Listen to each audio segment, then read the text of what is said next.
In a country of more than 60 million people, and in an age where we can instantly connect with friends, relatives and even strangers around the world, it may seem counterintuitive that any of us could find ourselves feeling lonely.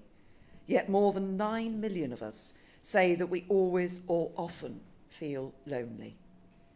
200,000 older people have not had a conversation with a friend or a relative in more than a month. The British Prime Minister appointed a Minister of Loneliness today. The new role will tackle solitude in the UK, where more than 1 in 10 people feel isolated.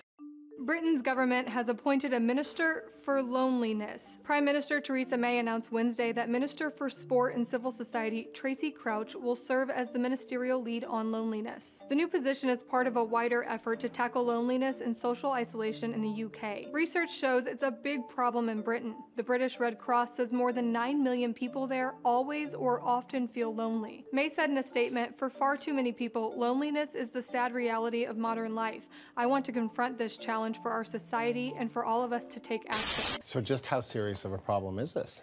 Well, both of these women say that it's fairly serious. Now, Jo Cox was able to complete the initial report in 2016, and what it found is that at least 9 million people in the UK manage some intense degree of loneliness, a sense of isolation. And so how does that manifest itself? Well, some studies have found that it's as dangerous as smoking 15 cigarettes a day. One American study said it's as dangerous as being clinically obese. It's very tough on your health. If you're a senior citizen and you're lonely, well, you might be going for days, if not weeks, without any sort of social interaction. So all of that breaks down not only those social connections, but also your ability to get help, ask for help. There have been other bits of research. We will create a new dedicated fund that will see government working with charities, foundations and others to stimulate innovative solutions, provide seed funding for community initiatives and scale up existing projects. And all this work will be overseen by our new ministerial lead on loneliness, Tracy Crouch. She'll be keeping the challenge of tackling loneliness firmly on the agenda of colleagues across Whitehall.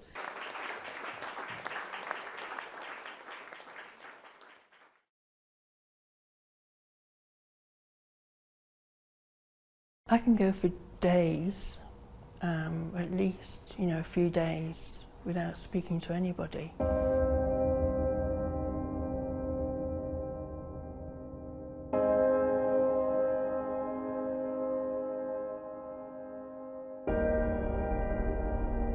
You know that if you didn't make the effort to just go out for an hour, food shopping or something, you could go for months, I think, without actually speaking to anybody. And even then, when you are speaking to somebody, it's just the checkout girl or somebody like that, So you do make conversation a little bit. And that's why when you see older people, they often tend to talk too much. And I think it's a result of loneliness.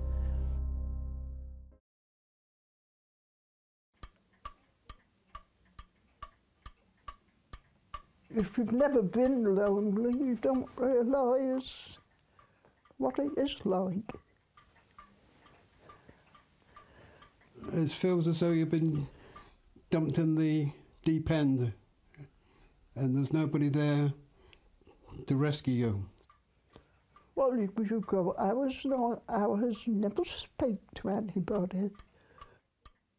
I don't think you'll ever get used to it. It's always loneliness. How do you measure loneliness when even trying to talk about it takes your breath away? The room's just empty.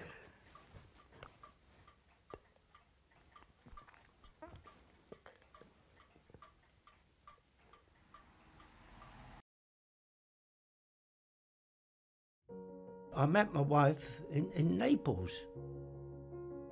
I said, well, I've got to go home very soon, but I can't go home without you. Will you marry me?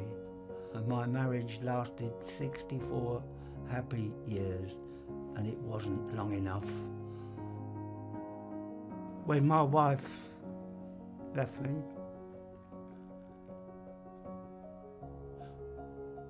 I was devastated.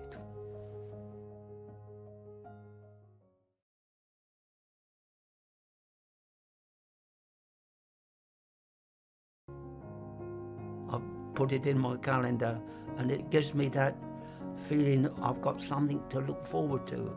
We're picked up by a car. Sometimes it's, you know, quarter of an hour drive. Sometimes it's farther away, maybe half an hour. You've just got to sit there, relaxed, and just watch the scenery.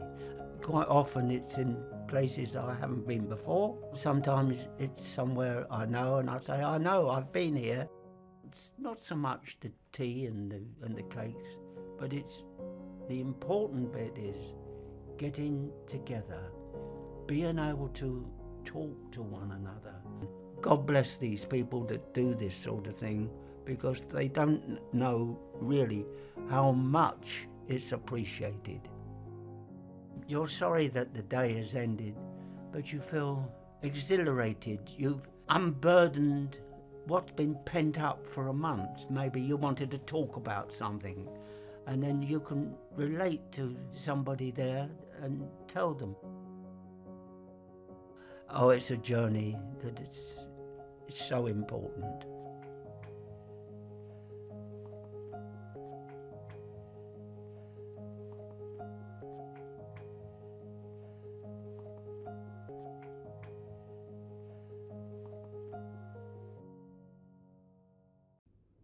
I think friendship is one of the things that keeps us alive.